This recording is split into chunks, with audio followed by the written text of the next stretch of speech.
ಭಾರತ್ ಮಾತಾ ಕಿ ವಿಶ್ವ ನಾಯಕ ನಮ್ಮ ನೆಚ್ಚಿನ ಪ್ರಧಾನಮಂತ್ರಿ ನರೇಂದ್ರ ಮೋದಿಜಿ ಅವರಿಗೆ ಭಾರತ್ ಮಾತಾ ಕಿ ಭಾರತ್ ಮಾತಾ ಕಿ ಮೋದಿ ಮೋದಿ ಮೋದಿ ಮೋದಿ ಮೋದಿ ಮೋದಿ ಮೋದಿ ಭಾರತ್ ಮಾತಾ ಕಿ ಭಾರತ್ ಮಾತಾ ಕಿ ಭಾರತ್ ಮಾತಾ ಕಿ ವಿಶ್ವ ನಾಯಕ ನಮ್ಮ ನೆಚ್ಚಿನ ಪ್ರಧಾನಿ ನರೇಂದ್ರ ಮೋದಿಜಿ ಅವರಿಗೆ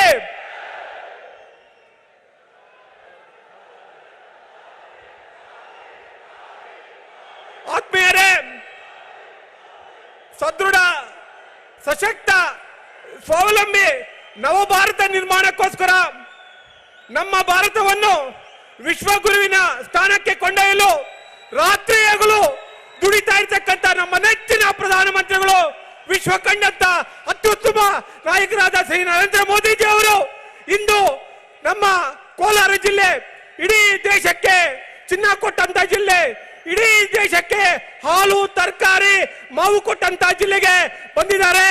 ಕರ್ನಾಟಕದಲ್ಲಿ ಮತ್ತೊಮ್ಮೆ ಕಮಲವನ್ನು ಅರಳಿಸಬೇಕು, ಮತ್ತೊಮ್ಮೆ ಭಾರತೀಯ ಜನತಾ ಪಾರ್ಟಿಯ ಪೂರ್ಣ ಸರ್ಕಾರ ಅಧಿಕಾರಕ್ಕೆ ತರಬೇಕು ಅಂತ ಹೇಳ್ಬಿಟ್ಟು ತಮ್ಮ ಎಲ್ಲರ ಮತವನ್ನು ಭಾರತೀಯ ಜನತಾ ಪಾರ್ಟಿ ಅಭ್ಯರ್ಥಿಗಳ ಪರವಾಗಿ ಕೇಳಲು ತಮ್ಮ ಮುಂದೆ ಬಂದಿದ್ದಾರೆ.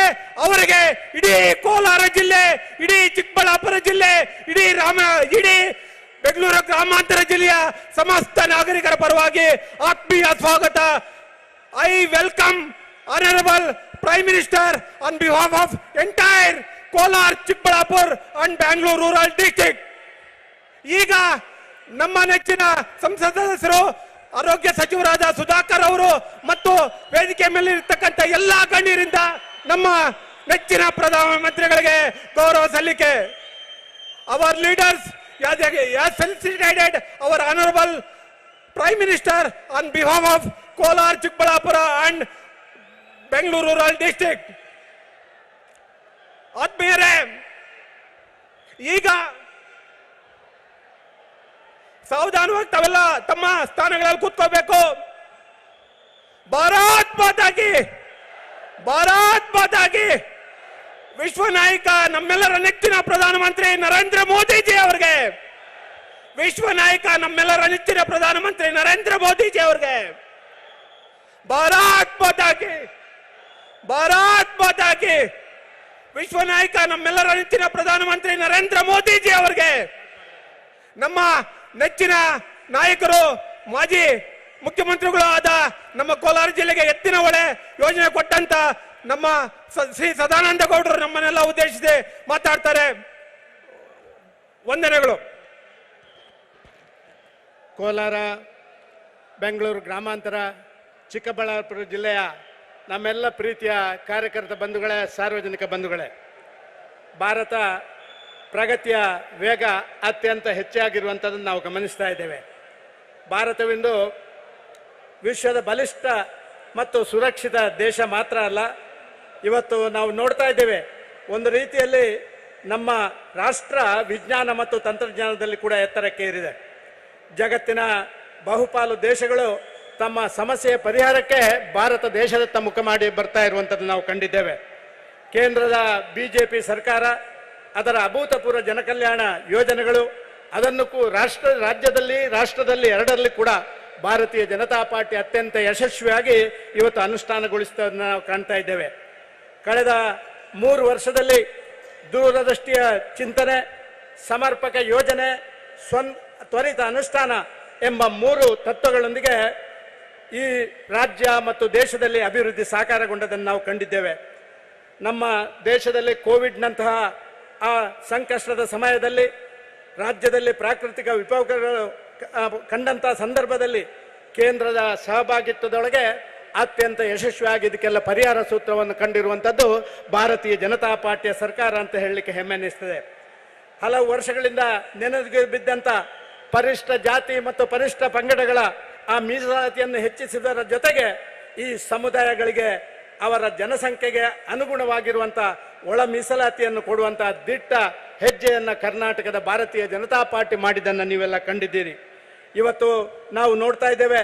ಇಷ್ಟು ಮಾತ್ರ ಅಲ್ಲ, ಎಲ್ಲ ಸಮಾಜದ ಎಲ್ಲ ವರ್ಗದ ಮೀಸಲಾತಿಯ ಸವಲತ್ತನ್ನು ಎಲ್ಲ ಸಮರ್ಪಕವಾಗಿ ಬಳಸುವ ಉದ್ದೇಶ ಕೂಡ ನಮ್ಮ ರಾಜ್ಯ ಸರ್ಕಾರಕ್ಕಿತ್ತು. ಅದನ್ನು ಕೂಡ ಅನುಷ್ಠಾನ ಮಾಡಲಿಕ್ಕೆ ಈಗಾಗಲೇ ತನ್ನ ಪ್ರಾರಂಭಗಳನ್ನು ಮಾಡುವಂಥ ದಿಟ್ಟ ಹೆಜ್ಜೆಯನ್ನಿಟ್ಟಿದೆ. ಕೋಟ್ಯಂತರ ಕನ್ನಡಿಗರ ಆ ಭಾವನೆಯ ಪ್ರತೀಕವಾದಂಥ ನಮ್ಮ ನಾಡ ಪ್ರಭು ಕೆಂಪೇಗೌಡರ ಪ್ರತಿಮೆಯನ್ನ ಸನ್ಮಾನ್ಯ ಪ್ರಧಾನಮಂತ್ರಿಯವರ ಲೋಕಾರ್ಪಣೆ ಮಾಡಿರುವಂಥದ್ದು ಇಡೀ ರಾಜ್ಯಕ್ಕೆ ದೇಶಕ್ಕೆ ಗೌರವ ಬಂದಂಥ ಸಂಗತಿ ಅಂತ ನಾನು ಭಾವಿಸ್ತಾ ಇದ್ದೇನೆ. ಕಾಶಿ ಯಾತ್ರಿಕರಿಗೆ ಇವತ್ತು ಸಹಾಯ ನೀಡಲಾಗ್ತಾ ಇದೆ. ನೀವು ನೋಡಿದಿರಿ, ಅಂಜನಾಡಿ ಬೆಟ್ಟದ ಅಭಿವೃದ್ಧಿಗೆ ಯೋಜನೆಗಳನ್ನು ತಯಾರು ಮಾಡಿ ಅದಕ್ಕೆ ಬೇಕಾದಂಥ ಕೊಡುಗೆಗಳನ್ನು ಕೊಟ್ಟಿದ್ದೇವೆ. ಕೇಂದ್ರ ಸರ್ಕಾರ ರಾಜ್ಯದಲ್ಲಿ ಕಳೆದ 8 ವರ್ಷಗಳಲ್ಲಿ ಸುಮಾರು 1600 ಕಿಲೋಮೀಟರ್ ರೈಲ್ವೆ ಲೈನನ್ನು ಇವತ್ತು ವಿದ್ಯುದೀಕರಣ ಮಾಡಿರುವಂಥದ್ದನ್ನು ಕಂಡಿದ್ದೀರಿ. ನಮ್ಮ ನ್ಯಾಷನಲ್ ಹೈವೇ ಇದರ ಒಂದು ವೇಗ, ಅದರ ಅನುಷ್ಠಾನದ ವೇಗ 24% ಹೆಚ್ಚಾಗಿರುವುದನ್ನು ನಾವು ಕಂಡಿದ್ದೇವೆ. ನಮ್ಮ ಕಿಸಾನ್ ಸಮ್ಮಾನ್ ಯೋಜನೆ ರಾಜ್ಯದ 50 ಲಕ್ಷಕ್ಕೂ ಹೆಚ್ಚು ರೈತರಿಗೆ ಇವತ್ತು ವರ್ಷದಲ್ಲಿ ಅವರಿಗೆ ಕೊಡುವಂಥ ಆ ಯೋಜನೆಯಲ್ಲಿ ಕೊಡುವಂಥ ಆರ್ಥಿಕ ಸಹಾಯಧನವನ್ನು ಕಂಡಿದ್ದೀರಿ. ಪ್ರಧಾನಮಂತ್ರಿ ಆವಾಸ್ ಯೋಜನೆ ಅಡಿ ಸುಮಾರು 2,94,00,000ಕ್ಕಿಂತಲೂ ಹೆಚ್ಚು ಮನೆಗಳ ನಿರ್ಮಾಣ ಆಗಿದೆ. ಇವತ್ತು ಈ ಡಬಲ್ ಇಂಜಿನ್ ಸರ್ಕಾರ ಎಲ್ಲವನ್ನು ಮಾಡುವಂಥ ಯಶಸ್ವಿಯಾದನ್ನು ನೀವು ಕಂಡಿದ್ದೀರಿ. ಈ ಚುನಾವಣೆಯಲ್ಲಿ ಮತ್ತೆ ಡಬಲ್ ಇಂಜಿನ್ ಸರ್ಕಾರ ಬರಬೇಕು. ಬನ್ನಿ, ನಾವೆಲ್ಲ ಜೊತೆಯಲ್ಲಿ ಹೋಗೋಣ. ಭ್ರಷ್ಟಾಚಾರ, ರಾಷ್ಟ್ರ ವಿರೋಧಿ ನಿಲುವುಗಳು, ತುಷ್ಟೀಕರಣದ ನೀತಿಗಳು, ಸಮಾಜ ಒಡೆದು ಆಳುವ ಆ ಕುತಂತ್ರಗಳ ಶಕ್ತಿಗಳಿಗೆ ಶಾಶ್ವತ ಕಡಿವಾಣ ಹಾಕಲಿಕ್ಕೆ ನರೇಂದ್ರ ಮೋದಿಯವರ ನೇತೃತ್ವದ ಅವರ ಆ ಒಂದು ಸರ್ಕಾರದ ಜೊತೆಯಲ್ಲಿ ರಾಜ್ಯ ಸರ್ಕಾರವನ್ನು ಕಟ್ಟುವಂಥದ್ದನ್ನು ಮಾಡೋಣ. ಡೆವಲಪ್ಮೆಂಟ್ ಅಂಡ್ ಗುಡ್ ಗವರ್ನೆನ್ಸ್, ಅಭಿವೃದ್ಧಿ ಮತ್ತು ಸುಶಾಸನ, ಇದು ಸನ್ಮಾನ ಪ್ರಧಾನಮಂತ್ರಿ ಮೋದಿಯವರ 2 ಪ್ರಮುಖ ಆಡಳಿತ ಸೂತ್ರಗಳು. ಇದರ ಅಡಿಯಲ್ಲಿ 9 ವರ್ಷದಲ್ಲಿ ಕೊಟ್ಟ ಎಲ್ಲ ಭರವಸೆಯನ್ನು ಈಡೇರಿಸಿದ್ದನ್ನು ನಾವು ಕಂಡಿದ್ದೇವೆ. ಭಾರತ ಇವತ್ತು ಜಗತ್ತಿನ ಮುಂಚೂಣಿಯ ರಾಷ್ಟ್ರವನ್ನಾಗಿ ಪರಿವರ್ತನೆ ಮಾಡಿ ತನ್ನ ಜೀವನವನ್ನು ದೇಶಕ್ಕಾಗಿ ಮುಡಿಪಾಗಿರಿಸಿ ಕಳೆದ 9 ವರ್ಷಗಳಲ್ಲಿ ಒಂದು ದಿನವೂ ಕೂಡ ವಿರಮಿಸದೆ ಇವತ್ತು ದೇಶಕ್ಕಾಗಿ ದುಡಿದ ಜಾಗತಿಕ ನಾಯಕ, ನಮ್ಮೆಲ್ಲರ ಹೆಮ್ಮೆಯ ಪ್ರಧಾನಮಂತ್ರಿ ಶ್ರೀ ಮೋದಿಜಿಯವರು ಇವತ್ತು ಕೋಲಾರದ ಪುಣ್ಯ ಭೂಮಿಗೆ ಬಂದರೆ ಅವರನ್ನ ಕರ್ನಾಟಕದ 6.5 ಕೋಟಿ ಜನರ ಪರವಾಗಿ, ನಿಮ್ಮೆಲ್ಲರ ಪರವಾಗಿ ಹೃತ್ಪೂರ್ವಕವಾಗಿ ಈ ಒಂದು ಕಾರ್ಯಕ್ರಮಕ್ಕೆ ನಾನು ಸ್ವಾಗತಿಸ್ತಾ ಇದ್ದೇನೆ. ವೇದಿಕೆಯ ಮೇಲಿರುವ ಎಲ್ಲ ಪಕ್ಷದ ಪ್ರಮುಖರಿಗೆ, ವಿಧಾನಸಭಾ ಚುನಾವಣೆಯಲ್ಲಿ ಸ್ಪರ್ಧಿಸುವ ಎಲ್ಲ ಅಭ್ಯರ್ಥಿಗಳಿಗೆ, ಲೋಕಸಭಾ ಸದಸ್ಯರಿಗೆ ನನ್ನ ಹಾರ್ದಿಕ ಸ್ವಾಗತವನ್ನು ಬಯಸ್ತಾ ಇದ್ದೇನೆ. ಅಪಾರ ಸಂಖ್ಯೆಯಲ್ಲಿ ಸೇರಿರುವಂಥ ಮತದಾರ ಬಂಧುಗಳಿಗೆ, ನರೇಂದ್ರ ಮೋದಿಯವರ ಅಭಿಮಾನಿ ಬಂಧುಗಳಿಗೆ, ಸಾರ್ವಜನಿಕ ಬಂಧುಗಳಿಗೆ ನಲ್ಮೆಯ ಸ್ವಾಗತ. ಜೈ ಹಿಂದ್, ಜೈ ಕರ್ನಾಟಕ. ಡಬಲ್ ಇಂಜಿನ್ ಸರ್ಕಾರದ ಉಪಯೋಗಗಳನ್ನು ತಿಳಿಸಿಕೊಟ್ಟ ನಮ್ಮ ಸದಾನಂದ ಗೌಡರಿಗೆ ಎಲ್ಲರ ಪರವಾಗಿ ಆತ್ಮೀಯ ವಂದನೆಗಳು. ಈಗ ನಮ್ಮನ್ನೆಲ್ಲ ಉದ್ದೇಶಿಸಿ ನಮ್ಮ ನೆಚ್ಚಿನ ಪ್ರಧಾನಮಂತ್ರಿಗಳಾದ ನರೇಂದ್ರ ಮೋದಿಜಿ ಅವರು ಮಾತಾಡ್ತಾರೆ. I welcome honourable prime minister Shri Narendra Modiji to address the gathering. Welcome sir.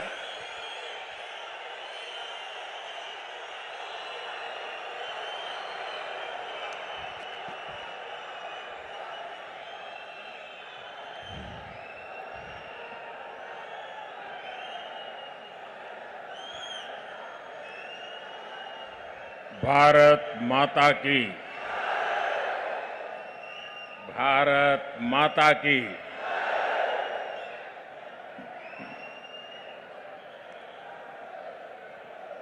ಚಿನ್ನದ ನಾಡು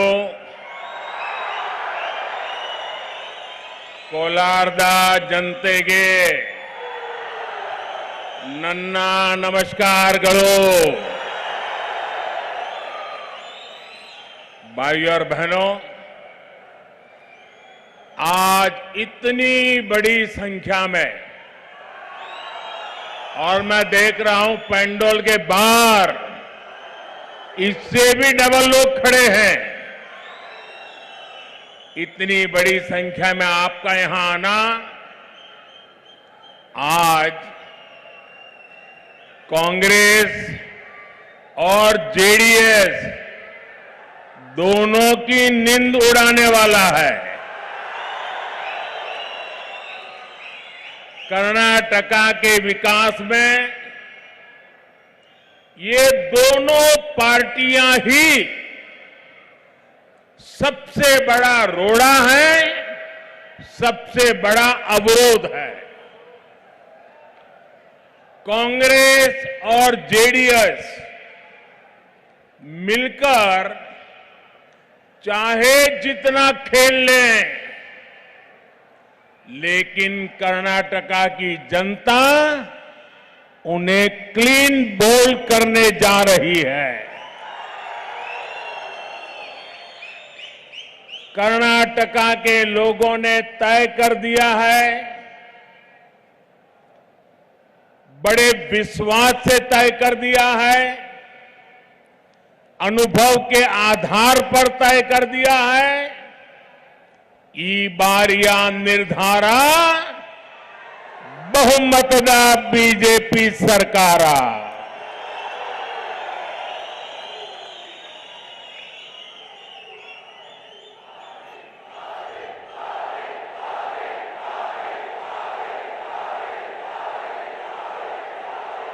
ಅಣ್ಣ ತಮ್ಮಂದಿರೇ, ಅಕ್ಕ ತಂಗಿಯರೇ, ಇವತ್ತು ಇಷ್ಟು ದೊಡ್ಡ ಸಂಖ್ಯೆಯಲ್ಲಿ ನೀವೆಲ್ಲ ಸೇರಿರೋದನ್ನ ನೋಡಿದ್ರೆ ಒಂದು ನಿಶ್ಚಯ ಆಗ್ತಾ ಇದೆ, ಕಾಂಗ್ರೆಸ್ ಮತ್ತು ಜೆಡಿಎಸ್ ಪಕ್ಷದ ನಾಯಕರ ನಿದ್ದೆ ಹಾರಿ ಹೋಗ್ತಾ ಇದೆ ಇವತ್ತು. ಈ ಎರಡು ಪಕ್ಷಗಳು ಕರ್ನಾಟಕದ ಅಭಿವೃದ್ಧಿಗೆ ಕಂಟಕಪ್ರಾಯವಾಗಿದ್ದಾವೆ. ಅಷ್ಟೇ ಅಲ್ಲ, ಈ ಎರಡು ಪಕ್ಷಗಳು ಏನು ಬೇಕಾದರೂ ಆಟ ಆಡಲಿ, ಆದರೆ ಕರ್ನಾಟಕದ ಜನತೆ ಇವರನ್ನ ಕ್ಲೀನ್ ಬೋಲ್ಡ್ ಮಾಡುತ್ತವೆ. ಈ ಸರಿ ಅವರು ಉಳಿಯೋದಿಲ್ಲ. ಅಷ್ಟೇ ಅಲ್ಲ, ಈ ಬಾರಿಯ ಕರ್ನಾಟಕದ ಜನತೆ ಒಂದು ತೀರ್ಮಾನವನ್ನು ಮಾಡಿದೆ. ಅತ್ಯಂತ ಯೋಚನೆ ಮಾಡಿ ತಮ್ಮೆಲ್ಲ ಅನುಭವವನ್ನು ಒಟ್ಟುಗೂಡಿಸಿ ಮಾಡಿರುವಂತಹ ತೀರ್ಮಾನ ಇದು. ಏನಂದ್ರೆ ಈ ತೀರ್ಮಾನ, ಈ ಬಾರಿಯ ನಿರ್ಧಾರ ಬಹುಮತದ ಬಿಜೆಪಿಯ ಸರ್ಕಾರ, ಇದು ಈ ಜನತೆ ಮಾಡಿರುವಂತಹ ತೀರ್ಮಾನ. भाइयों और बहनों, कर्नाटका का ये चुनाव ಸ್ವಲ್ಪ ಸುಮ್ಮನೆ सिर्फ आने वाले 5 वर्षों के लिए एमएलए, मंत्री या सीएम बनाने का सिर्फ नहीं है। ये चुनाव आने वाले 25 सालों में विकसित भारत के रोड मैप की नींव को सशक्त करने का है। अस्थिर सरकार इस तरह के बड़े विजन पर कभी काम नहीं कर सकती। अस्थिर सरकारों का कितना नुकसान होता है, ये आपने देखा है। अस्थिर सरकारों की पहचान है जनता के हित वाले निर्णय में देरी करना और भ्रष्टाचार में उतनी ही तेजी करना। हमें कर्नाटका को अस्थिर सरकार से बचाना है। हमें कर्नाटक को कांग्रेस और जेडीएस के भ्रष्टाचारी शिकंजे से बचाना है। ಅಣ್ಣ ತಮ್ಮಂದಿರೇ, ಈ ಬಾರಿಯ ಚುನಾವಣೆ ಕೇವಲ 5 ವರ್ಷಗಳ ಕಾಲ ಯಾರನ್ನೋ ಎಂಎಲ್ಎ ಮಾಡಲಿಕ್ಕೆ, ಮಂತ್ರಿ ಮಾಡಲಿಕ್ಕೆ, ಮುಖ್ಯಮಂತ್ರಿ ಮಾಡಲಿಕ್ಕೆ ನಡೆಯುವಂತಹ ಚುನಾವಣೆ ಅಲ್ಲ. ಇದು ಮುಂಬರುವಂತಹ 25 ವರ್ಷಗಳ ಕಾಲ ಈ ಭಾಗದ, ದೇಶದ, ರಾಜ್ಯದ ಅಭಿವೃದ್ಧಿಯ ಒಂದು ಚಿತ್ರಣವನ್ನ ನಾವು ನಿರ್ಮಾಣ ಮಾಡುವಂತಹ ಒಂದು ಚುನಾವಣೆ ಇದೆ. ಇದು ನಾವು ಅಸ್ಥಿರವಾದಂತ ಸರ್ಕಾರ ಬಂದ್ರೆ ಪ್ರಗತಿ ಆಗುವಂತಹದ್ದು ಸಾಧ್ಯವಿಲ್ಲ. ಅದು ನಾವೇ ಅನುಭವಿಸಿದೀವಿ ಈಗಾಗಲೇ. ಅಸ್ಥಿರವಾದಂತ ಸರ್ಕಾರದಿಂದ ಲಾಭ ಇಲ್ಲ, ನಷ್ಟವೇ ಜಾಸ್ತಿ. ಅಸ್ಥಿರ ಸರ್ಕಾರ ಇದ್ದಾಗ ದೇಶದ ಪ್ರಗತಿಗೆ ಬೇಕಾದಂತ ಯೋಜನೆಗಳನ್ನ ನಿರ್ಣಯ ಮಾಡುವಂಥದ್ದು ನಿಧಾನ ಆಗುತ್ತೆ. ಆದರೆ ಭ್ರಷ್ಟಾಚಾರ ಮಾತ್ರ ಬಹಳ ಬೇಗ, ಬಹಳ ವೇಗವಾಗಿ ನಡೆಯುವಂಥದ್ದನ್ನ ನಾವು ನೋಡಿದ್ದೀವಿ. ನಾವು ಈ ಬಾರಿ ಅಸ್ಥಿರ ಸರ್ಕಾರಕ್ಕೆ ನಾವು ಅವಕಾಶ ಕೊಡಬಾರದು. ಕಾಂಗ್ರೆಸ್ ಮತ್ತು ಜೆಡಿಎಸ್ನವರ ಈ ಭ್ರಷ್ಟಾಚಾರದ ಕಪಿಮುಷ್ಟಿಯಿಂದ ಕರ್ನಾಟಕವನ್ನು ನಾವು ಬಚಾವು ಮಾಡಬೇಕಾಗಿದೆ. ಅದು ಈ ಬಾರಿಯ ಚುನಾವಣೆಯ ನಮ್ಮ ಗುರಿ. आपने देखा है, आपने केंद्र में अनेकों दशकों बाद एक स्थिर और मजबूत सरकार बनाई, तो क्या परिणाम आया? केंद्र की बीजेपी सरकार ने ऐसे ऐसे बड़े काम किए जो कई दशकों से पेंडिंग थे। 2014 से पहले के करप्शन काल में, कांग्रेस सरकार के कालखंड में दुनिया भारत से सारी उम्मीदें छोड़ चुकी थी।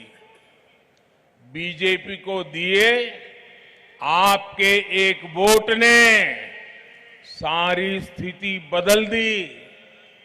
आज भारत की प्रतिष्ठा बुलंदी पर है, अर्थव्यवस्था की गति तेज है और दुनिया भारत को ब्राइट स्पॉट बता रही है। भारत ने जिस मजबूती से कोरोना का मुकाबला किया है, उसकी चर्चा पूरी दुनिया में है। भारत ने दुनिया का सबसे बड़ा वैक्सीनेशन अभियान चलाकर अपना सामर्थ्य दिखा दिया है और हिंदुस्तान के करोड़ों लोगों को मुफ्त वैक्सीन दिया है। ನೀವೀಗಾಗಲೇ ನೋಡಿದಿರಿ, ಕೇಂದ್ರದಲ್ಲಿ ಒಂದು ಸ್ಥಿರ ಸರ್ಕಾರ ಬಂದ್ರೆ, ಆಡಳಿತ ನಡೆಸಿದ್ರೆ ಅದರ ಲಾಭ ಏನು ಅನ್ನುವಂಥದ್ದು ನಾವು ಕಂಡಿದ್ದೇವೆ. ಅನೇಕ ದಶಕಗಳ ನಂತರದಲ್ಲಿ ಕೇಂದ್ರದಲ್ಲಿ ಭಾರತೀಯ ಜನತಾ ಪಾರ್ಟಿಯ ಸಂಪೂರ್ಣ ಬಹುಮತದ ಸರ್ಕಾರವನ್ನ ನೀವು ನೋಡಿದ್ರಿ. ನೀವು 2014ಕ್ಕಿಂತ ಮುಂಚೆ ಕಾಂಗ್ರೆಸ್ ಸರ್ಕಾರದ ಕಾಲಖಂಡದಲ್ಲಿ ಏನೆಲ್ಲ ಭ್ರಷ್ಟಾಚಾರ ನಡೀತು, ಇದನ್ನ ನೋಡಿದಂತ ಪ್ರಪಂಚದ ಜನ ಭಾರತದ ಬಗ್ಗೆ ಎಲ್ಲ ಆಶೆಗಳನ್ನು ಬಿಟ್ಟು ಬಿಟ್ಟಿದ್ರು, ಯಾವುದೇ ಆಶೆ ಇಟ್ಕೊಂಡಿರಲಿಲ್ಲ. ಆದರೆ ನಿಮ್ಮ ಆ ಒಂದು ಓಟು 2014ರಲ್ಲಿ ಕೊಟ್ಟಂತ ಆ ಓಟು ಚಿತ್ರಣವನ್ನ, ಪರಿಸ್ಥಿತಿಯನ್ನ ಬದಲಾವಣೆ ಮಾಡಿಬಿಟ್ಟಿದೆ. ಇವತ್ತು ಪ್ರಪಂಚದಲ್ಲಿ ಭಾರತಕ್ಕೆ ತನ್ನದೇ ಆದಂತ ಪ್ರತಿಷ್ಠೆ, ಗೌರವ ಬೆಳೆದು ನಿಂತಿದೆ. ಇವತ್ತು ನಮ್ಮ ಅರ್ಥವ್ಯವಸ್ಥೆಯಲ್ಲಿ, ಆರ್ಥಿಕತೆಯಲ್ಲಿ ಬಹಳ ದೊಡ್ಡದಾದಂಥ ವೇಗ ನಿರ್ಮಾಣ ಆಗಿದೆ. ಇವತ್ತು ಭಾರತವನ್ನ ಒಂದು ಹೊಳೆಯುವ ಜಾಗವಾಗಿ, ಹೊಳೆಯುವ ನಕ್ಷತ್ರವಾಗಿ, ಬ್ರೈಟ್ ಸ್ಪಾಟ್ ಆಗಿ ಪ್ರಪಂಚ ನೋಡೋದನ್ನ ನಾವು ನೋಡ್ತಾ ಇದ್ದೀವಿ. ನಾವು ಮಜಬೂತಿಯಾದಂತಹದ್ದು ಒಳ್ಳೆಯ ಸರ್ಕಾರ ಇದ್ದಾಗ ಹೇಗಿರುತ್ತೆ ಅನ್ನೋದಕ್ಕೆ ಕರೋನಾ ಕಾಲದಲ್ಲಿ ನಾವು ನಡ್ಕೊಂಡಂತ ರೀತಿ ಇಡೀ ಪ್ರಪಂಚಕ್ಕೆ ಒಂದು ಮಾರ್ಗದರ್ಶಕವಾಗಿದೆ. ಇವತ್ತು ಇಡೀ ಪ್ರಪಂಚದಲ್ಲಿ ಅದರ ಬಗ್ಗೆ ಚರ್ಚೆ ನಡೀತಾ ಇದೆ. ಅಷ್ಟೇ ಅಲ್ಲ, ಈ ಒಂದು ವ್ಯಾಕ್ಸಿನೇಷನ್ ಅಭಿಯಾನ ಏನಿದೆ ಅದು ಭಾರತದ ಸಾಮರ್ಥ್ಯ ಏನು ಅನ್ನೋದನ್ನ ಪ್ರಪಂಚಕ್ಕೆ ತೋರಿಸಿಕೊಟ್ಟಿದೆ. ಇವತ್ತು भाई और बहनों, बीजेपी का संकल्प कर्नाटका को भारत का नंबर 1 राज्य बनाने का है। इसलिए कर्नाटका में डबल इंजन की सरकार जरूरी है। जितने दिन यहां बेंगलुरु में कांग्रेस जेडीएस का गठबंधन रहा, कर्नाटका के विकास पर भी ब्रेक लग गया। जब कर्नाटका में डबल इंजन की सरकार बनी, तब यहां के विकास ने नई गति पकड़ी। साथियों, जैसे आपने केंद्र में तेज गति वाला इंजन लगा रखा है, तो कर्नाटका में भी वैसा ही इंजन बने रहना जरूरी है। कांग्रेस का कमजोर और आउटडेटेड इंजन कभी कर्नाटका का विकास नहीं कर सकता। ಬಿಜೆಪಿ ಈ ಬಾರಿ ಒಂದು ಸಂಕಲ್ಪವನ್ನು ಮಾಡಿದೆ. ಕರ್ನಾಟಕವನ್ನ ಇಡೀ ದೇಶದಲ್ಲಿ, ಭಾರತ ದೇಶದಲ್ಲಿ ನಂಬರ್ 1 ರಾಜ್ಯವನ್ನಾಗಿ ಮಾಡಬೇಕು ಅನ್ನುವಂಥದ್ದು ಭಾರತೀಯ ಜನತಾ ಪಾರ್ಟಿಯ ಸಂಕಲ್ಪ. ಇದಕ್ಕೆ ಅತ್ಯಂತ ಅವಶ್ಯಕವಾದಂತದ್ದು ಡಬಲ್ ಇಂಜಿನ್ ಸರ್ಕಾರ ಬೇಕು. ಈ ಹಿಂದೆ ಕಾಂಗ್ರೆಸ್ ಮತ್ತು ಜೆಡಿಎಸ್ ನ ಸರ್ಕಾರ ಇದ್ದಾಗ ಯಾವ ರೀತಿ ನಡೀತು ಅಂತ ನಾವು ನೋಡಿದ್ದೇವೆ. ಅವರು ಯಾವುದೇ ವಿಕಾಸವನ್ನ, ಅಭಿವೃದ್ಧಿಯನ್ನ ಮಾಡಲಿಕ್ಕೆ ಮನಸ್ಸನ್ನೇ ಮಾಡಲಿಲ್ಲ. ಅದಕ್ಕೆ ಬ್ರೇಕ್ ಹಾಕ್ತಾ ಇದ್ರು. ಆದ್ರೆ ಮತ್ತಿನ್ನೊಮ್ಮೆ ಡಬಲ್ ಇಂಜಿನ್ ಸರ್ಕಾರ ಬಂತು. ಸರ್ಕಾರ ಬಂದ ನಂತರದಲ್ಲಿ ಅಭಿವೃದ್ಧಿಯ ವೇಗ ಹೆಚ್ಚಾಗಿದ್ದನ್ನ ನಾವು ನೋಡ್ತಾ ಇದ್ದೇವೆ. ಅಷ್ಟೇ ಅಲ್ಲ, ಈ ಬಾರಿ ಈ ಒಂದು ಅಭಿವೃದ್ಧಿಯನ್ನ ನಾವು ಮುಂದುವರಿಸಬೇಕಾದಂತ ಅವಶ್ಯಕತೆ ಇದೆ, ಅನಿವಾರ್ಯತೆ ಇದೆ. ಅದಕ್ಕೆ ಕೇಂದ್ರದ ಸರ್ಕಾರದಲ್ಲಿರುವಂತಹ ಎಂಜಿನ್ ಎಷ್ಟು ಒಳ್ಳೆಯ ಸಾಮರ್ಥ್ಯದ ಎಂಜಿನ್ ಇದೆಯೋ, ಎಷ್ಟು ವೇಗವಾಗಿ ಹೋಗುತ್ತೋ ಎಂಜಿನ್, ಅಂಥದೇ ಒಂದು ಇಂಜಿನ್ ಅನ್ನ ಕರ್ನಾಟಕದಲ್ಲೂ ನಾವು ಸ್ಥಾಪನೆ ಮಾಡಬೇಕು. ಅದು ಕಾಂಗ್ರೆಸ್ನ ಆ ಒಂದು ದುರ್ಬಲವಾದಂತ ಇಂಜಿನ್ನು, ಔಟ್ಡೇಟೆಡ್ ಅಂದ್ರೆ ಕಾಲಬಾಹಿರವಾದಂತಹದ್ದು. ಇನ್ನು ಸರಿಯಾಗಿ ಹೇಳಬೇಕು ಅಂದ್ರೆ ಗುಜರಿ ಇಂಜಿನ್. ಅದನ್ನ ಇಟ್ಕೊಂಡ್ರೆ ದೇಶದಲ್ಲಿ, ಕರ್ನಾಟಕದಲ್ಲಿ ಯಾವುದೇ ಅಭಿವೃದ್ಧಿ ವಿಕಾಸ ಆಗುವುದಿಲ್ಲ. साथियों, डबल इंजन सरकार आधुनिक कनेक्टिविटी के लिए जो काम कर रही है, वो इस पूरे क्षेत्र में नई संभावनाएं बनाएगा।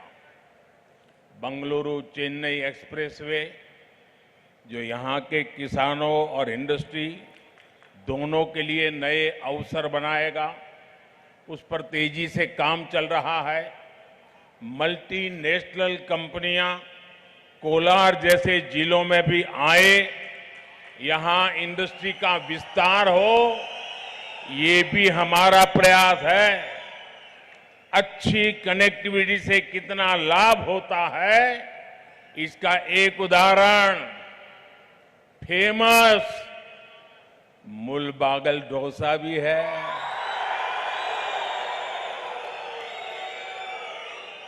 अच्छी कनेक्टिविटी ने इस डोसे का स्वाद दूर दूर तक पहुंचा दिया है।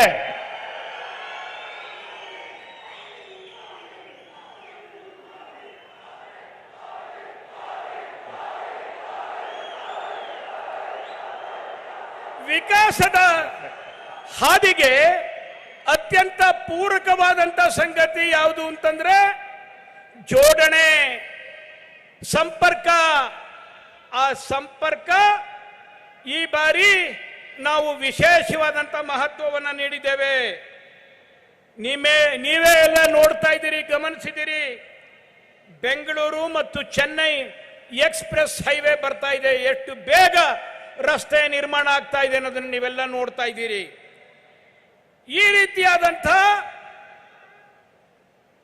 ಒಂದು ಸಂಬಂಧ ಜೋಡಣೆಯ ಕೆಲಸ, ಕನೆಕ್ಟಿವಿಟಿ, ರಸ್ತೆ ಜೋಡಣೆ, ಇತರ ಜೋಡಣೆಗಳಿಂದಾಗಿ ಅನೇಕ ಬಹುರಾಷ್ಟ್ರೀಯ ಕಂಪನಿಗಳು ಕೋಲಾರದಂಥ ಜಿಲ್ಲೆಗೂ ಸಹ ಬರ್ತಾ ಇದ್ದಾವೆ. ಅವು ಇಲ್ಲಿ ತಮ್ಮ ಅಭಿವೃದ್ಧಿಯನ್ನ ಅವರು ಸಹ ಇಲ್ಲಿ ಕೋಲಾರ ಜಿಲ್ಲೆಗೆ ಮಾಡ್ತಾ ಇದ್ದಾರೆ. ಅಷ್ಟೇ ಅಲ್ಲ, ಎಷ್ಟು ಮಟ್ಟಿಗೆ ಇದರ ಲಾಭ ಆಗುತ್ತೆ ಅಂತಂದ್ರೆ, ಮುಳುಬಾಗಲ ದೋಸೆ ಇವತ್ತು ಎಲ್ಲ ಕಡೆ ಸಿಗ್ತಾ ಇದೆ. ಜನ ಮುಳುಬಾಗಲ ದೋಸೆಯನ್ನ ಅದನ್ನ ಇಚ್ಛೆ ಪಟ್ಟು ತಿಂತಾ ಇರೋದನ್ನ ನಾವು ನೋಡ್ತಾ ಇದ್ದೇವೆ. ಅದು ಫೇಮಸ್ ಆಗ್ತಾ ಇದೆ ಇವತ್ತು. साथियों, आजकल कांग्रेस ने फिर अपनी झूठी गारंटी का बंडल निकाल लिया है. कांग्रेस का ट्रैक रिकॉर्ड है कि वो कभी अपनी कोई गारंटी पूरी नहीं करती. 2005 में कांग्रेस ने देश के लोगों को गारंटी दी थी कि वो साल 2009 तक हर घर तक बिजली पहुंचा देगी. कांग्रेस ने 2014 तक शासन किया. उनके पास अपनी दी हुई गारंटी को पूरा करने के लिए करीब 1 दशक का समय था. 10 साल थे. 2014 में जब हमने सरकार बनाई तो हम दंग रह गए. हर घर तक को बिजली छोड़िए, कांग्रेस ने हर गांव तक भी बिजली नहीं पहुंचाई थी. देश में दूर दराज के गरीब और पिछड़े इलाकों के 18,000 गांव ऐसे थे जहां बिजली नहीं पहुंची थी. देश में 2.5 करोड़ से ज्यादा घर भी बिना बिजली के अंधेरे में थे. बीजेपी सरकार ने प्रण लिया और हमने सिर्फ 1,000 दिन में 18,000 गांवों तक और 2.5 करोड़ लोगों तक बिजली पहुंचाकर दिखाई. गारंटी दी कांग्रेस ने, धोखा दिया कांग्रेस ने और काम पूरा किया भाजपा ने. काम पूरा किया, काम पूरा किया, काम पूरा किया. ಸ್ನೇಹಿತರೆ, ಇತ್ತೀಚೆಗೆ ಕಾಂಗ್ರೆಸ್ನವರು ಒಂದು ಸುಳ್ಳು ಗ್ಯಾರಂಟಿ ಕಾರ್ಡ್ಗಳ ಬಂಡಲ್ಗಳನ್ನೇ ಕೊಡ್ಲಿಕ್ಕೆ ಪ್ರಾರಂಭ ಮಾಡಿದ್ದಾರೆ. ಈ ಗ್ಯಾರಂಟಿ ಕಾರ್ಡ್ಗಳು ಯಾವತ್ತೂ ಪೂರ್ಣ ಆಗೇ ಇಲ್ಲ. 2005ರಲ್ಲಿ ಅವರು ಈ ದೇಶದ ಜನತೆಗೆ ಅಧಿಕಾರಕ್ಕೆ ಬಂದಾಗ ಒಂದು ಗ್ಯಾರಂಟಿಯನ್ನು ಕೊಟ್ಟರು. ಅದೇನೆಂದ್ರೆ, ದೇಶದ ಪ್ರತಿಯೊಂದು ಹಳ್ಳಿಗೆ ವಿದ್ಯುತ್ ಶಕ್ತಿಯನ್ನ ನಾವು ತಲುಪಿಸ್ತೇವೆ ಅನ್ನೋ ಆಶ್ವಾಸನೆಯನ್ನು ಕೊಟ್ಟರು. 2005 ಆಯ್ತು, 2009 ಆಯ್ತು, ಮತ್ತಿನ್ನೊಂದು ಚುನಾವಣೆ ಬಂತು. 2014ವರೆಗೂ 10 ವರ್ಷಗಳ ಕಾಲ ಅವರು ರಾಜ್ಯ ಮಾಡಿದ್ರು. ಆದರೆ ಈ ಒಂದು ಗ್ಯಾರಂಟಿಯನ್ನ ಏನು ಕೊಟ್ಟಿದ್ರು ಇದರ ಕಡೆಗೆ ಅವರ ಗಮನವೇ ಇರಲಿಲ್ಲ. 2014ರಲ್ಲಿ ನಾವು ಅಧಿಕಾರಕ್ಕೆ ಬಂದಾಗ ನಾವು ನೋಡಿದ್ವಿ, ಪರಿಸ್ಥಿತಿಯನ್ನು ನೋಡಿ ನಮಗೆ ಆಶ್ಚರ್ಯ ಆಗೋಯ್ತು. ಏನು ಸ್ಥಿತಿ ನಿರ್ಮಾಣ ಮಾಡಿದ್ದಾರೆ ಅಂತ. ಮನೆ ತನಕ ವಿದ್ಯುತ್ ಅನ್ನು ತಲುಪಿಸೋದಿರಲಿ, ಹಳ್ಳಿಯವರೆಗೂ ಸಹ ಇವರು ವಿದ್ಯುತ್ ಅನ್ನು ತಲುಪಿಸಿರಲಿಲ್ಲ. ಇಡೀ ದೇಶದಲ್ಲಿ 18,000 ಹಳ್ಳಿಗಳಿಗೆ ಅವರಿನ್ನೂ ವಿದ್ಯುತ್ ಅನ್ನು ತಲುಪಿಸಿರಲಿಲ್ಲ. ಅವರು ನಾವು ಅಧಿಕಾರಕ್ಕೆ ಬಂದಾಗ ನಾವು ಒಂದು ಮಾತನ್ನ ಹೇಳಿದ್ವಿ, ಕೇವಲ 1,000 ದಿನದಲ್ಲಿ ನಾವು ಈ ಎಲ್ಲ 18,000 ಹಳ್ಳಿಗಳಿಗೆ ವಿದ್ಯುತ್ತನ್ನು ತಲುಪಿಸ್ತೇವೆ, ಬಹುತೇಕ ಮನೆಗಳಿಗೆ ನಾವು ವಿದ್ಯುತ್ತನ್ನು ತಲುಪಿಸ್ತೇವೆ ಅಂತ ಹೇಳಿ ಆ ಕೆಲಸವನ್ನು ನಾವು ಮಾಡಿ ಮುಗಿಸಿದ್ವಿ. ನಾವು ಈ ಹಿಂದೆ ಜನತೆಗೆ ಗ್ಯಾರಂಟಿ ಕೊಟ್ಟಿದ್ದು ಕಾಂಗ್ರೆಸ್, ಮೋಸ ಮಾಡಿದ್ದು ಕಾಂಗ್ರೆಸ್. ಆದರೆ ಅವರ ಗ್ಯಾರಂಟಿಯನ್ನ ಪೂರ್ಣ ಮಾಡಿದ್ದು, ಸಾಕಾರ ಮಾಡಿದ್ದು ಅದು ನಮ್ಮ ಸರ್ಕಾರ, ಬಿಜೆಪಿ ಸರ್ಕಾರ.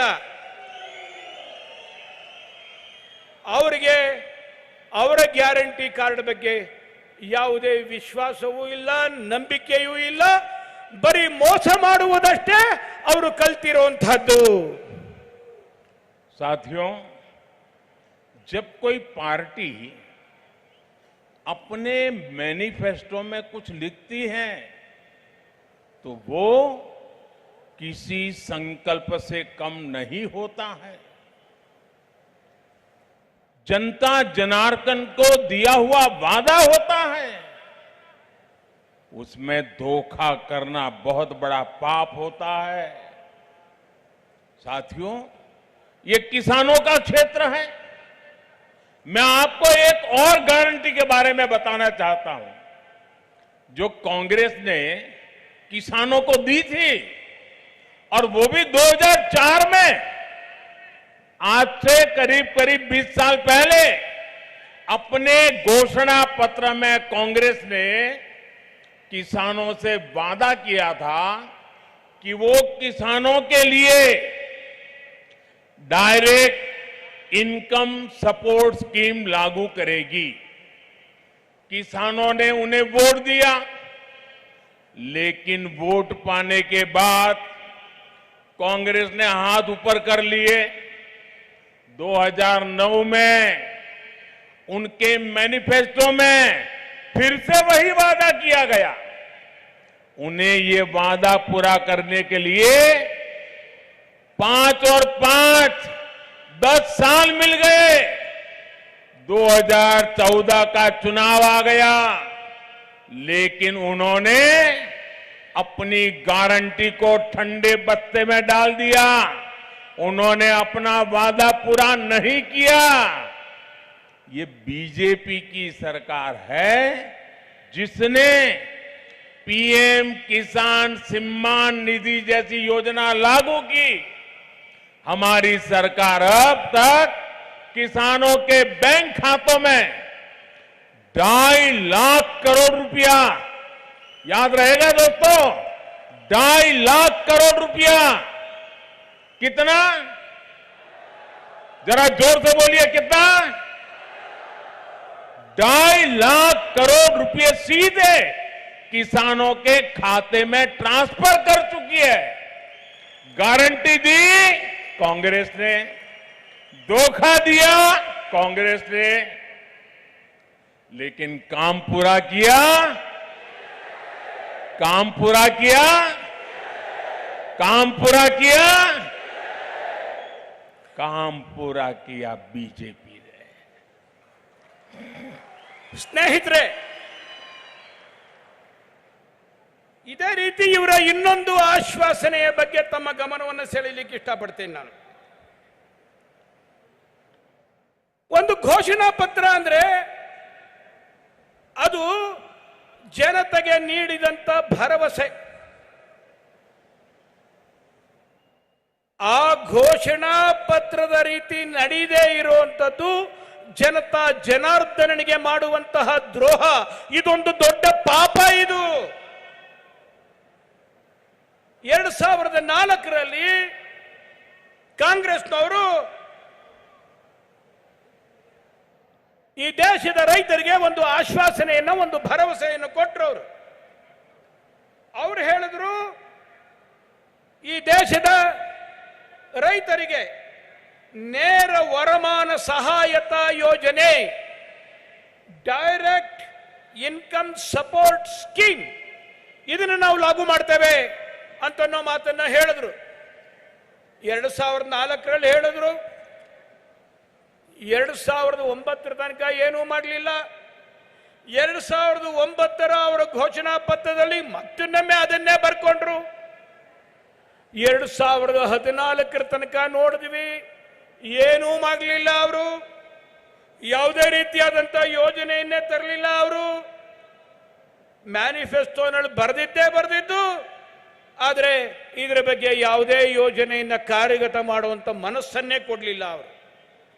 ಆದರೆ 2014ರಲ್ಲಿ ಅಧಿಕಾರಕ್ಕೆ ಬಂದ ನಾವು ಕಿಸಾನ್ ಸಮ್ಮಾನ ಯೋಜನೆಯನ್ನ ಜಾರಿಗೆ ತಂದ್ವಿ.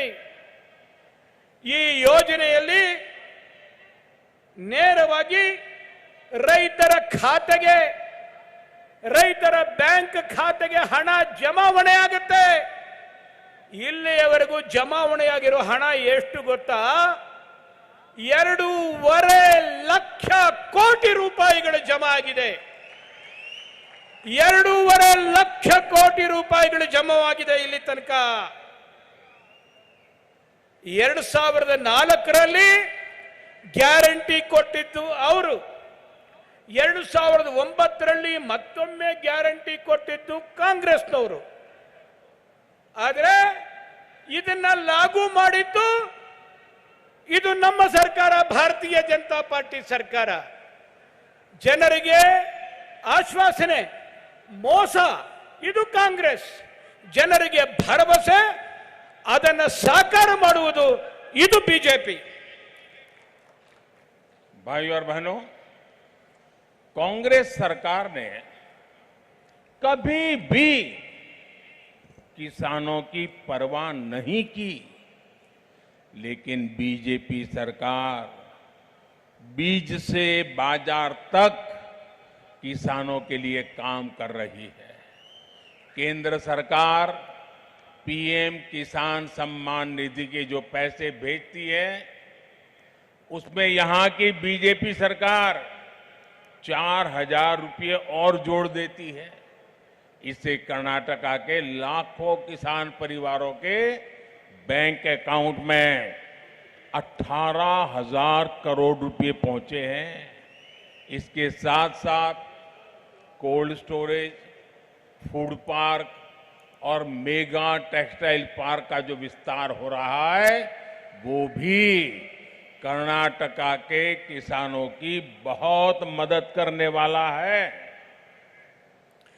ಕಾಂಗ್ರೆಸ್ನವರು ಯಾವತ್ತೂ ರೈತರ ಬಗ್ಗೆ, ಕೃಷಿಕರ ಬಗ್ಗೆ ಯೋಚನೆಯನ್ನೇ ಮಾಡದೇ ಇರುವಂತಹ ಜನ ಅವರು. ಆದರೆ ಭಾರತೀಯ ಜನತಾ ಪಾರ್ಟಿ ಆ ರೀತಿ ಅಲ್ಲ. ನಾವು ಬೀಜದಿಂದ ಬಾಜಾರಿನವರೆಗೆ, ಅಂದ್ರೆ ಬಿತ್ತನೆ ಬೀಜದಿಂದ ಹಿಡಿದು ವ್ಯಾಪಾರ ಮಾಡುವಂಥ ಆ ಒಂದು ಸಂತೆಯವರೆಗೆ, ವ್ಯಾಪಾರ ಕೇಂದ್ರದವರೆಗೆ ನಾವು ಯೋಚನೆಯನ್ನು ಮಾಡ್ತೇವೆ. ಕೇಂದ್ರ ಸರ್ಕಾರದ ಪಿಎಂ ಕಿಸಾನ್ ಸಮ್ಮಾನ ಯೋಜನೆಯ ಹಣ ಏನು ಬರುತ್ತೆ, ಅದರ ಜೊತೆಗೆ ಭಾರತೀಯ ಜನತಾ ಪಾರ್ಟಿಯ ರಾಜ್ಯ ಸರ್ಕಾರವೂ ಸಹ 4,000 ರೂಪಾಯಿಗಳನ್ನು ಜೋಡಿಸಿ ಕೊಡ್ತಾ ಇದೆ. ಇದರಿಂದ ಇವತ್ತು 18,000 ಕೋಟಿ ರೂಪಾಯಿಗಳು ನಮ್ಮ ರೈತರ ಖಾತೆಗಳಿಗೆ ಜಮಾ ಆಗಿದೆ. ಇದರಿಂದಾಗಿ ಇದರ ಜೊತೆಗೆ ರೈತರಿಗೆ ಅನುಕೂಲವಾಗುವಂಥ ಕೋಲ್ಡ್ ಸ್ಟೋರೇಜ್ ಎಲ್ಲ ಕಡೆಗೂ ಸಹ, ಮತ್ತು ಫುಡ್ ಪಾರ್ಕ್, ಅದರ ಜೊತೆಗೆ ದೊಡ್ಡ ದೊಡ್ಡ ಟೆಕ್ಸ್ಟೈಲ್ ಇಂಡಸ್ಟ್ರಿಗಳು, ಬಟ್ಟೆಯ ಕಾರ್ಖಾನೆಗಳನ್ನ ನಾವು ಪ್ರಾರಂಭ ಮಾಡ್ತಾ ಇದ್ದೇವೆ ಎಲ್ಲ ಕಡೆಗೂ. ಆದ್ರಿಂದ ಈ ರಾಜ್ಯದ, ಈ ದೇಶದ ರೈತರಿಗೆ ಬಹಳ ದೊಡ್ಡದಾದಂಥ ಒಂದು ಉಪಯೋಗ ಆಗೋದನ್ನ ನಾವು ಕಾಣ್ತಾ ಇದ್ದೇವೆ. भाई और बहनों, कांग्रेस और उसके शाही परिवार से देश का विश्वास क्यों टूटा है, इसका भी एक कारण है. कांग्रेस की पहचान हमेशा से 85% कमीशन खाने की रही है. कांग्रेस के शासन में उसके सबसे बड़े नेता, कांग्रेस के उस समय के प्रधानमंत्री गर्व से कहते थे कि वो दिल्ली से 1 रुपया भेजते हैं और जमीन पर 15 पैसा पहुंचता है. गरीब के हक का 85 पैसा कांग्रेस का पंजा छीन लेता था. ये बीजेपी का आरोप नहीं है, बल्कि ये कांग्रेस ने जिन्हें प्रधानमंत्री बनाया उनका सार्वजनिक कबूलनामा है. 85% कमीशन खाने वाली कांग्रेस कभी कर्नाटका का विकास नहीं कर सकती. ಬಂಧುಗಳೇ, ಕಾಂಗ್ರೆಸ್ನವರು ಕಾಂಗ್ರೆಸ್ನ ರಾಜ್ಯ ಪರಿವಾರ ಅಂದ್ರೆ ಗೊತ್ತು ನಿಮಗೆ. ರಾಜ್ಯ ಪರಿವಾರ ಅಂದ್ರೆ ಯಾವುದು? ಇವರು ಜನರ ವಿಶ್ವಾಸವನ್ನ ಯಾವತ್ತೂ ಭಂಗ ಮಾಡ್ತಾ ಬಂದಿದ್ದಾರೆ. ಅವರು ರೈತರಿಗೆ ದೊರೆಯಬೇಕಾದಂತ ಹಣ 85% ಹಣವನ್ನ, 85% ಹಣವನ್ನ ತಾವೇ ನುಂಗಿ ನೀರು ಕುಡಿದಿದ್ದಾರೆ. ಇದನ್ನ ನಾವು ನೀವ್ಯಾರು ಹೇಳಬೇಕಾಗಿಲ್ಲ. ಇದನ್ನ ಕಾಂಗ್ರೆಸ್ನವರೇ ಯಾರನ್ನ ಪ್ರಧಾನಮಂತ್ರಿ ಮಾಡಿದ್ರು ಆ ವ್ಯಕ್ತಿಯೇ ಹೇಳಿರುವಂತ ಮಾತಿದು. ನಾನು ಕೇಂದ್ರದಿಂದ ಪ್ರಧಾನಮಂತ್ರಿಯಾಗಿ 1 ರೂಪಾಯಿಯನ್ನ ಗ್ರಾಮಾಂತರ ಪ್ರದೇಶದ ರೈತರಿಗೆ ಕಳಿಸಿದ್ರೆ ರೈತರಿಗೆ ತಲುಪೋದು 15 ಪೈಸೆ ಮಾತ್ರವೇ. ಇನ್ನು 85 ಪೈಸೆ ಈ ಕಪಿಮುಷ್ಟಿಗಳು ಇವು ತಿಂದು ಹಾಕ್ಬಿಡ್ತವೆ, ನುಂಗಿ ನೀರು ಕುಡಿತವೆ ಅನ್ನೋ ಮಾತನ್ನ ಹೇಳಿದ್ರು ಅವರು. ಅಂದ್ರೆ 85% ಕಮಿಷನ್ ತಿನ್ನುವಂತ ಪಕ್ಷ ಸರ್ಕಾರ ಯಾವ್ದಾರ ಇದ್ರೆ ಅದು ಕಾಂಗ್ರೆಸ್ ಸರ್ಕಾರ. ಅದು ಅಂತ ಕಾಂಗ್ರೆಸ್ ಸರ್ಕಾರ ಇದು ಕರ್ನಾಟಕದ ಅಭಿವೃದ್ಧಿಯನ್ನ ಯಾವತ್ತೂ ಮಾಡಲಿಕ್ಕೆ ಸಾಧ್ಯ ಇಲ್ಲ.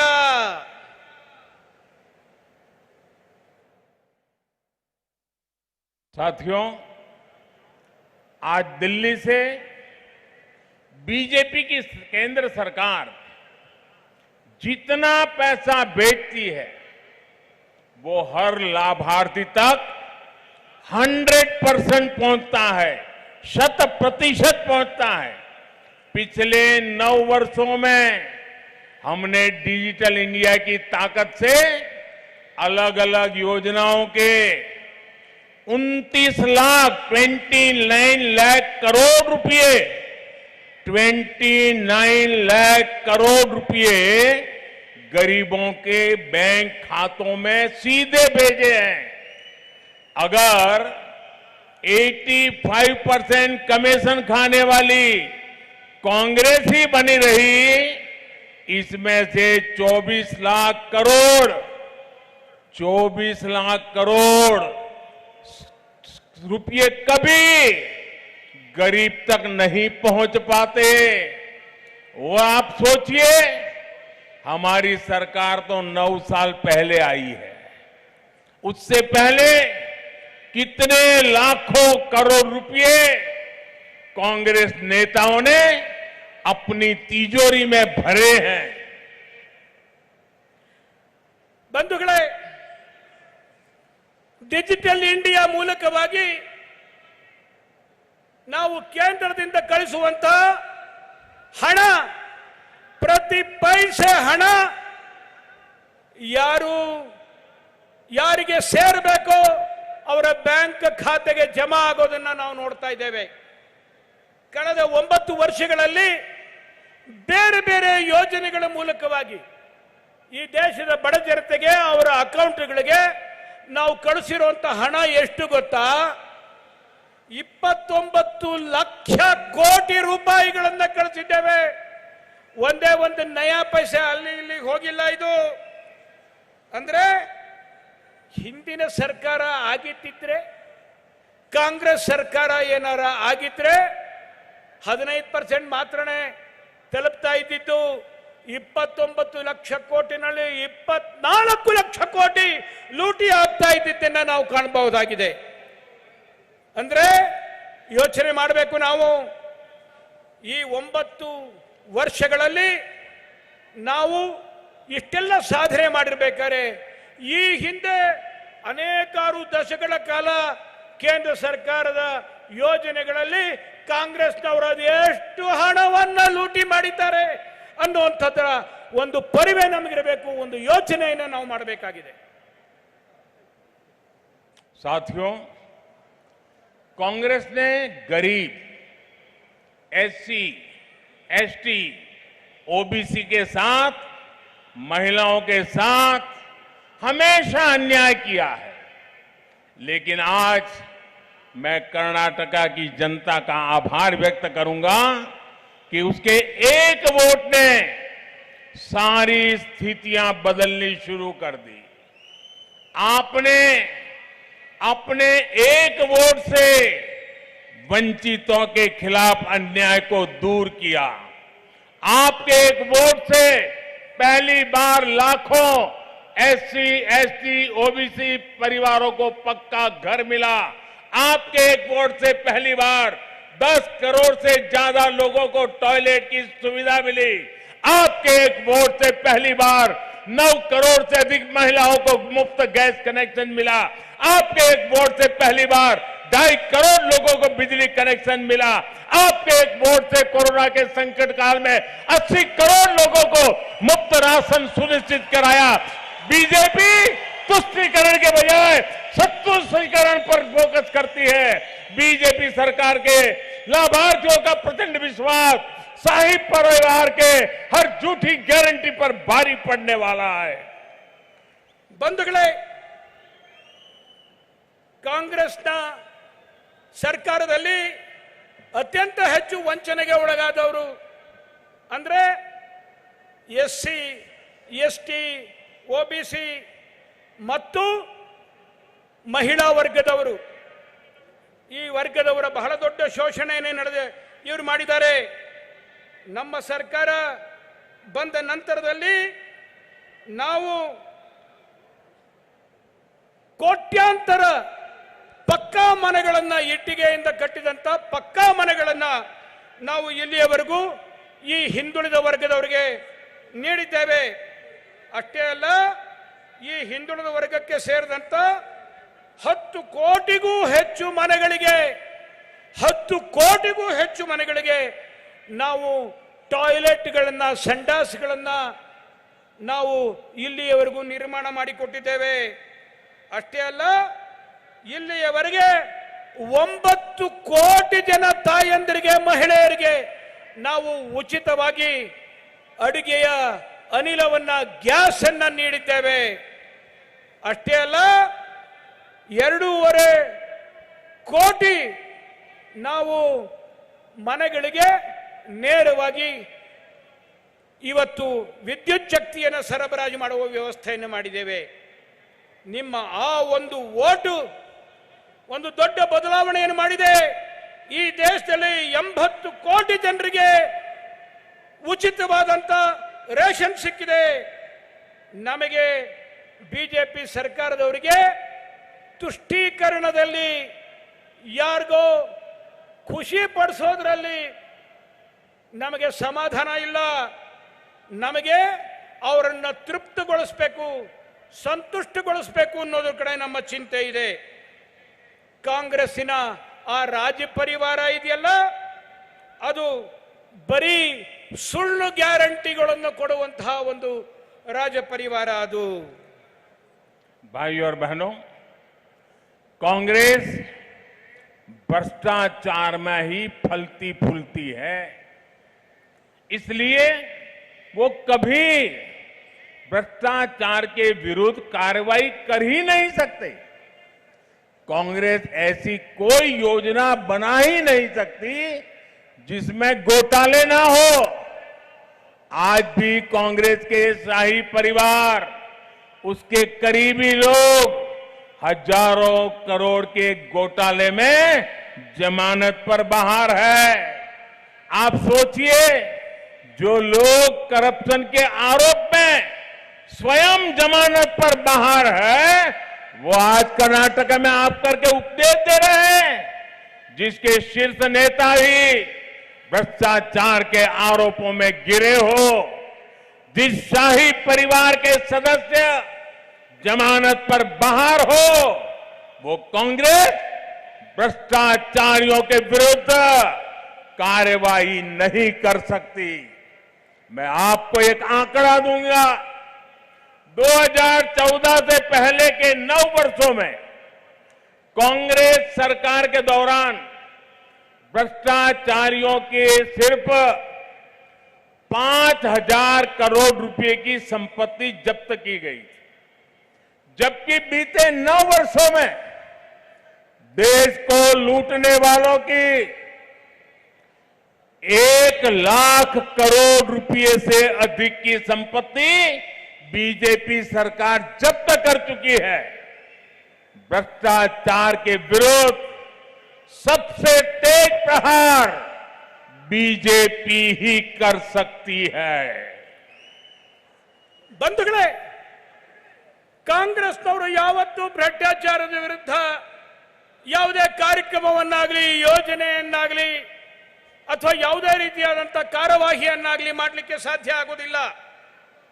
ಯಾಕೆ ಅಂತಂದ್ರೆ ಕಾಂಗ್ರೆಸ್ನವರು ಮಾಡುವಂತ ಪ್ರತಿಯೊಂದು ಯೋಜನೆಯಲ್ಲಿಯೂ ಸಹ ಭ್ರಷ್ಟಾಚಾರ ಹುದುಗಿದೆ, ಅಡಗಿದೆ, ಭ್ರಷ್ಟಾಚಾರ ಇದ್ದೇ ಇದೆ.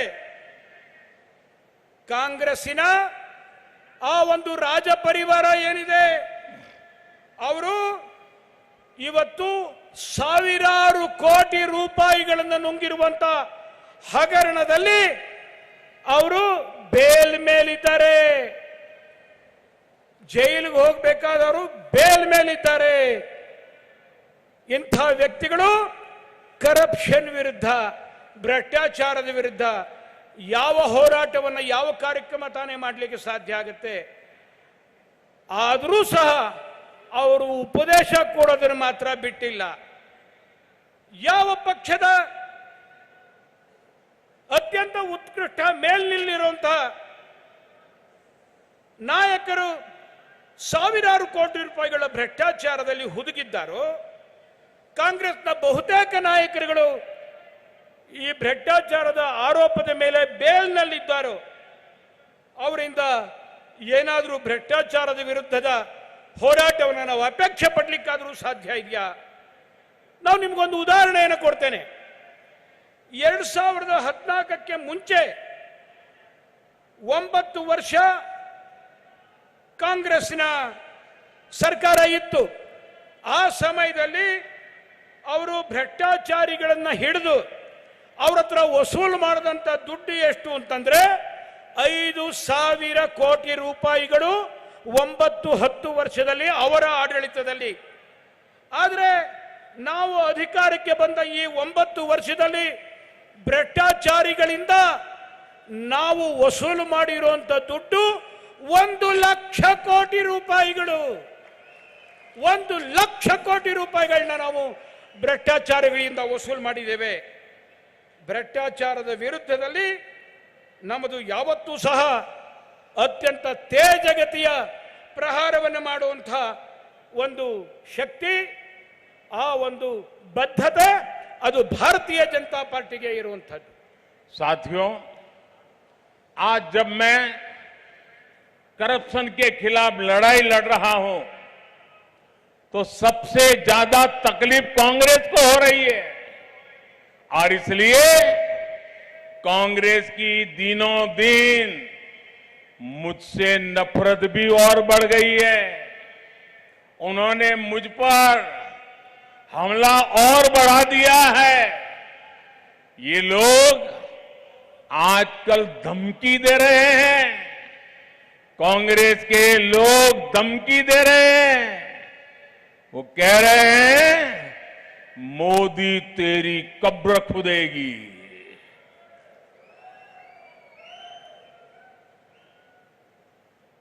अब कर्नाटका का चुनाव में इनका सबसे बड़ा मुद्दा क्या है?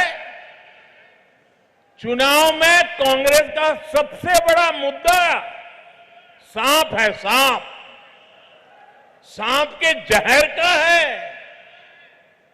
मेरी तुलना ये लोग सांप से कर रहे हैं और जनता से वोट मांग रहे हैं। लेकिन भाइयों बहनों, सांप तो भगवान शंकर के गले की शोभा है। और मेरे लिए देश की जनता ईश्वर का रूप है, शिव का ही स्वरूप है।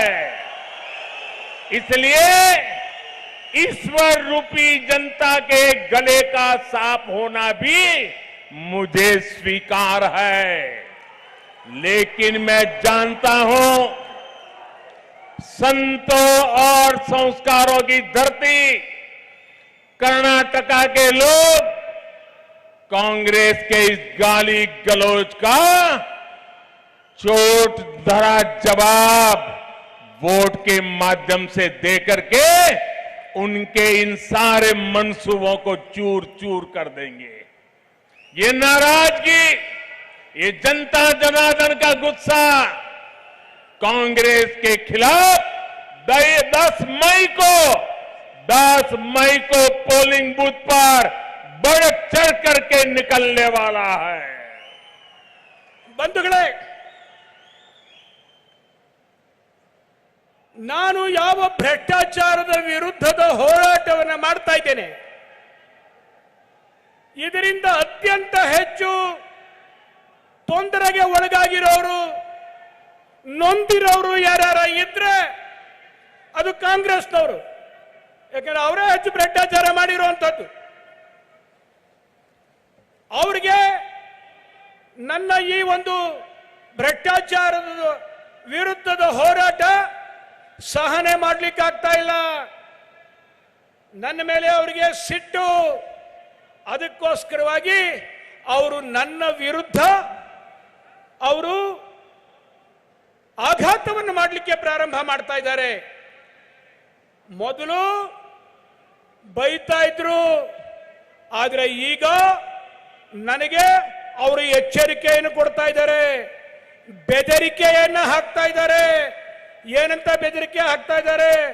ಮೋದಿ, ನಿಮ್ಮ ಸಮಾಧಿಗೆ ನಾವು ಹಳ್ಳ ತೋಡ್ತೇವೆ, ನಿಮ್ಮ ಸಮಾಧಿಯನ್ನು ಕಟ್ತೇವೆ ಅಂತನ್ನುವಂತ ಹೆದರಿಕೆಯ ಬೆದರಿಕೆಯ ಮಾತುಗಳನ್ನ ಆಡ್ತಾ ಇದ್ದಾರೆ ಇವತ್ತು. ಆದ್ರೆ ಏನು ಚರ್ಚೆ ಮಾಡ್ತಾ ಇದ್ದಾರೆ ಇವರು? ಕರ್ನಾಟಕ ಈ ಚುನಾವಣೆಯಲ್ಲಿ ಯಾವ ವಿಷಯದ ಬಗ್ಗೆ ಚರ್ಚೆ ಮಾಡಬೇಕಾಗಿತ್ತು ಅವರು? ಆದರೆ ಮಾಡ್ತಾ ಇರುವಂತ ಚರ್ಚೆ ಯಾವುದು? ಅವರು ಚರ್ಚೆ ಮಾಡ್ತಾ ಇರುವಂತದ್ದು ಹಾವಿನ ಬಗ್ಗೆ, ಹಾವಿನ ವಿಷದ ಬಗ್ಗೆ. ಯಾವ ಚರ್ಚೆ ಮಾಡ್ತಾ ಇದ್ದಾರೆ ಅವರು? ನನ್ನ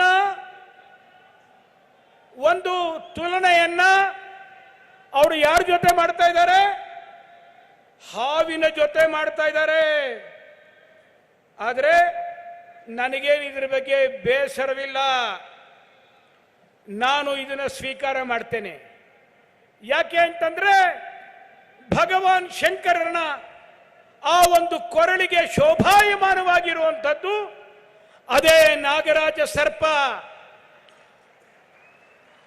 ನನಗೆ ಈ ದೇಶದ ಜನತೆಯೇ ಈಶ್ವರ ಸ್ವರೂಪಿ. ಆದ್ರಿಂದ ಈ ದೇಶದ ಜನತೆ ಈಶ್ವರ ಸ್ವರೂಪಿ ಜನರಿಗೆ ನಾನು ಹಾವಾಗಿ ಅವರ ಕೊರಳನ್ನು ಸುತ್ತಕೊಳ್ಳೋದಿಕ್ಕೆ ನನಗೆ ಯಾವ ದುಃಖವೂ ಇಲ್ಲ. ನಾನು ಇದನ್ನ ಸಹರ್ಷ ಸ್ವೀಕಾರ ಮಾಡ್ತೇನೆ. ನಾನು ಇದನ್ನ ಆದರೆ ಈ ರೀತಿಯಾದಂಥ ಮಾತು ಏನಿದೆ ಚುನಾವಣೆ ಸಮಯದಲ್ಲಿ, ಇದನ್ನ ಕರ್ನಾಟಕದ ಜನತೆ ಖಂಡಿತ ಕ್ಷಮಿಸೋದಿಲ್ಲ, ಖಂಡಿತ ಸಹಿಸೋದಿಲ್ಲ ಇಂಥ ಮಾತನ್ನ. ಅದಕ್ಕೆ ಜನರ ಮನಸ್ಸಿನಲ್ಲಿ ಬಹಳ ದೊಡ್ಡ ಆಕ್ರೋಶ ಇದೆ, ಸಿಟ್ಟಿದೆ. ಅದನ್ನ ಅವರು ಮೇ 10ನೇ ತಾರೀಕು ಚುನಾವಣೆಯ ದಿನ ಕಾಂಗ್ರೆಸ್ಗೆ ವಿರುದ್ಧವಾಗಿ ಭಾರತೀಯ ಜನತಾ ಪಾರ್ಟಿಗೆ मतवन्नु चलावणे ಮಾಡುವುದರ ಮೂಲಕವಾಗಿ ವ್ಯಕ್ತಪಡಿಸುತ್ತಾರೆ ಅಂತನ್ನುವಂತ ವಿಶ್ವಾಸ ಇದೆ ನನಗೆ. भाइयों और बहनों, आपको याद रखना है, ई बारिया निर्धारा बहुमतदा बीजेपी सरकारा। ये बात घर घर पहुंचाओगे, घर घर जाओगे, मतदाताओं को मिलोगे, ज्यादा से ज्यादा मतदान कराओगे, दिन रात मेहनत करोगे, हाथ ऊपर करके बताइए पक्का करोगे, सबके सब लोग करोगे। अच्छा, एक मेरा काम करोगे क्या? एक मेरा काम करोगे क्या? पर्सनल काम है मेरा, करोगे? हाथ ऊपर करके बताइए करोगे? सब कोई करेंगे, पक्का करेंगे। देखिए, काम करना है और मेरे लिए करना है, मोदी के लिए करना है। करोगे ना? पक्का करोगे? देखिए, आप घर घर जाइए, हर मतदाता के पास जाइए और उनको हाथ जोड़ करके बताइए कि दिल्ली से प्रधान सेवक मोदी कोलार आए थे और मोदी ने आपको प्रणाम भेजा है, नमस्कार भेजा है। मोदी आपका आशीर्वाद मांगते हैं, ये बताओगे? हर घर मेरा नमस्कार पहुंचाओगे? हर घर मेरा प्रणाम पहुंचाओगे? हर व्यक्ति से मेरे लिए आशीर्वाद लाओगे? ये जनता जनार्दन का आशीर्वाद मुझे देश के लिए काम करने की एक ऊर्जा देता है, आत्मविश्वास देता है, शक्ति देता है। और इसलिए मुझे कर्नाटका के हर भाई बहन का आशीर्वाद चाहिए ताकि मैं कर्नाटका की सेवा कर सकूं, देश की सेवा कर सकूं। मेरे ख्याल में इसका अनुवाद की जरूरत नहीं लगता मेरे को। मेरे ख्याल में इसकी अनुवाद की जरूरत नहीं लगता मेरे को। लोग आपकी हृदय की भाषा जान लिए हैं। सब घर घर जाएंगे, वोट मांगेंगे, बीजेपी को जिताएंगे। भारत माता की, भारत माता की, भारत माता की। बहुत बहुत धन्यवाद।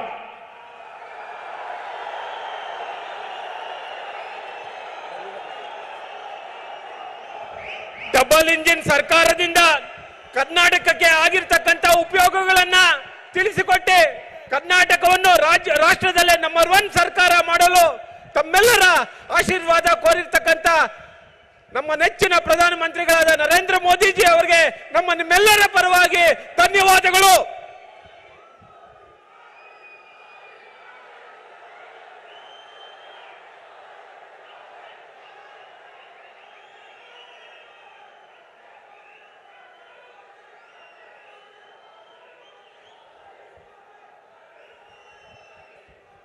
ಇಷ್ಟೊಂದು ದೊಡ್ಡ ಸಂಖ್ಯೆಯಲ್ಲಿ ಬಂದಿರತಕ್ಕಂತ ಎಲ್ಲ ನಮ್ಮ ಮೋದಿಜಿ ಅವರ ಅಭಿಮಾನಿಗಳಿಗೂ, ಭಾರತೀಯ ಜನತಾ ಪಾರ್ಟಿಯ ಕಾರ್ಯಕರ್ತರಿಗೂ, ಪತ್ರಿಕಾ ಮಾಧ್ಯಮ ಮಿತ್ರರಿಗೂ ಎಲ್ಲರಿಗೂ ನಮ್ಮ ಭಾರತೀಯ ಜನತಾ ಪಾರ್ಟಿ ವತಿಯಿಂದ ಧನ್ಯವಾದಗಳು.